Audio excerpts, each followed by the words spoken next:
नमस्कार विद्यार्थी मित्रांनो, मी प्रदीप अवचार तुमचं सर्वांचं स्वागत करतो माझ्या यूट्यूब चॅनलला।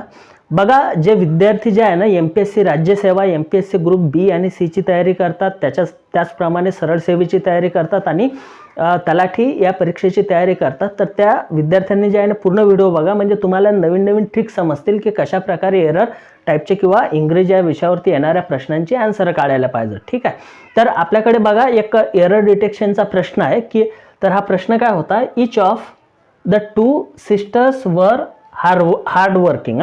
Wear hard working. आता बघा पहिला जो पार्ट आहे ना इच ऑफ आहे।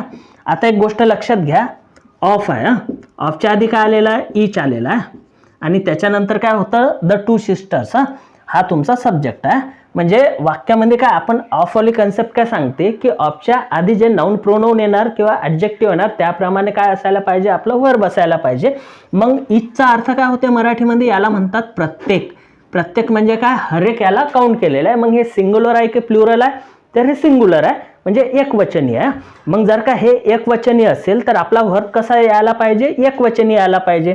मग त्याच्यानंतर बघा म्हणजे इच ऑफ मध्ये जे आहे ना एरर नाही आहे, त्यांच्यापैकी प्रत्येक। आता जर का ऑफ असेल तर त्याच्यानंतर येणारं नाउन जे आहे ना हे नेहमी अनेकवचन येणार। आता बघा सिस्टर हे अनेकवचन नाउन आहे म्हणजे प्लुरल नाउन आहे।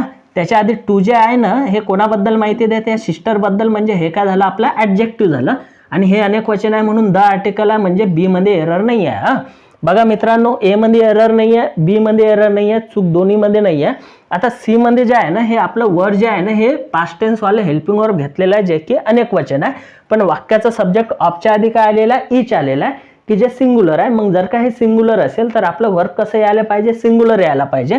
म्हणजे आपला एरर जो आहे ना सी मध्ये असेल, जिथं वर्डला रिप्लेस करणारा शब्द काय येणार, वाज येणार आहे, म्हणजे वरच्या ऐवजी वाज येणार आहे। ठीक आहे, आता काय होतं, हार्ड वर्किंग। वर्किंग जे आहे हे जिरंड फॉर्म आहे, म्हणजे हे एक जिरंड आहे आणि जिरंडच्या आधी जे आहे ना हार्ड जे आहे ना हे ॲडजेक्टिव्ह आहे, कोणाबद्दल माहिती देते, जिरंड बद्दल।